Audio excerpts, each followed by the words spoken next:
उपनिषद सुधा 40 doctor Gautam Patel. तपसा चियते ब्रह्म ततो अन्नम भी जायते अन्ना तत्प्राणो मनः सत्यम लोकाः कर्मसु चामृतम यः सर्वज्ञ सर्वविद यस्य ज्ञानमयं तपः तस्मा देदत ब्रह्म नाम रूपमंत च जायते। બ્રહ્મ તપથી વૃદ્ધિ પામે છે, તેમાંથી અન્ન પેદા થાય છે. અન્નમાંથી પ્રાણ, મન, સત્ય લોકો અને કર્મમાં અમૃત પેદા થાય છે. જે સર્વજ્ઞ છે, બધું જાણનાર છે, જેનો જ્ઞાનમય તપ છે, તે બ્રહ્મમાંથી નામ, રૂપ અને અન્ન ઉત્પન્ન થાય છે.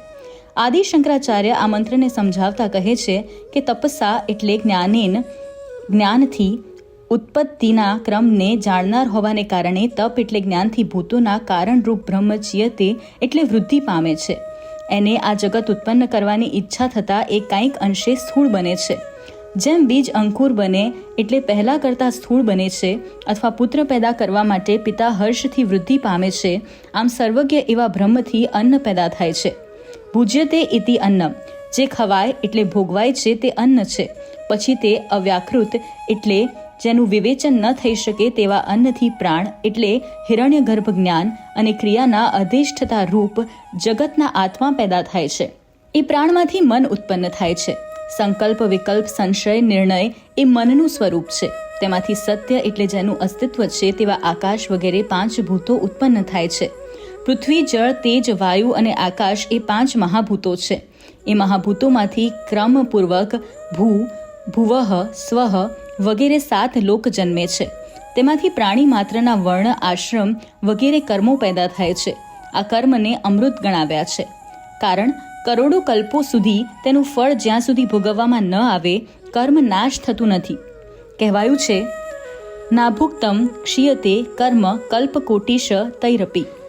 કરોડો સેંકડો કલ્પોમાં પણ ભોગવ્યા વિના કર્મનો નાશ થતો નથી.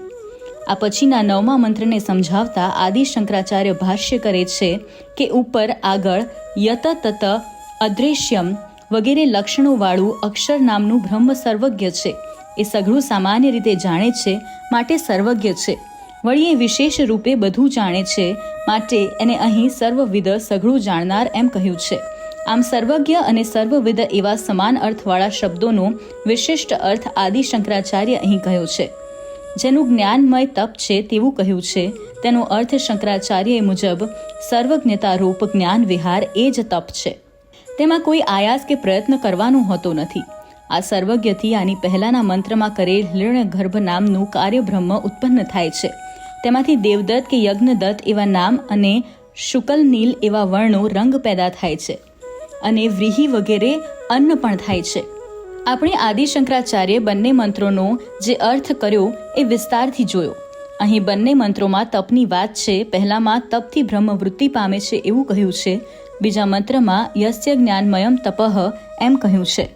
ભારતીય દર્શન પરંપરામાં કે ધર્મશાસ્ત્રો અને પુરાણોમાં તપનો મહિમા વિસ્તૃત રીતે ગવાયો છે. જીવનમાં કંઈ પણ જો સિદ્ધ ન થાય તો તેને માટે તપ કરવું. આ તપ આ જન્મે નહીં તો આવતા જન્મે ફળશે એવી દૃઢ માન્યતા છે. મનુસ્મૃતિમાં ભગવાન મનુનું વિધાન છે, તત સર્વ તપસા સાધ્યમ, બધું તપથી સિદ્ધ કરી શકાય છે. સતી જ્યારે નવા જન્મે પાર્વતી બન્યા ત્યારે ભગવાન શિવને પ્રાપ્ત કરવા માટે તેમને અનેક પ્રકારનું કઠોર તપ કર્યું હતું. તેનું કાવ્યમય વર્ણન કુભાર સંભવના 5મા સર્ગમાં મહાકવિ કાલિદાસે કર્યું છે.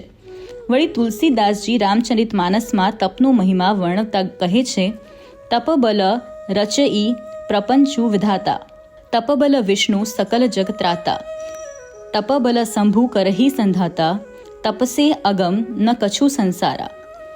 તપના બળને આધારે વિધાતા એટલે બ્રહ્મા પ્રપંચ એટલે સંસારની રચના કરે છે. તપના બળથી વિષ્ણુ સર્વજગનું રક્ષણ કરે છે. ભગવાન શિવ તપના બળથી સંહાર કરે છે. સંસારમાં તપને માટે કંઈ જ અગમ પ્રાપ્ય ન કરી શકાય તેવું નથી. એટલે તપથી આપણે જીવનમાં ઘણું ઇપ્સિત જે કઠિન લાગતું હોય એ પણ મેળવી શકીએ છીએ. આમ વેદ, શાસ્ત્રો કે પુરાણોમાં તપનો અપરંપાર મહિમા છે.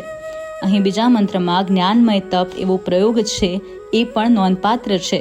એ મુજબ જ્ઞાન એ પણ તપ છે, અને વિદ્યાની પ્રાપ્તિ માટે તપ તો કરવું જ પડે છે.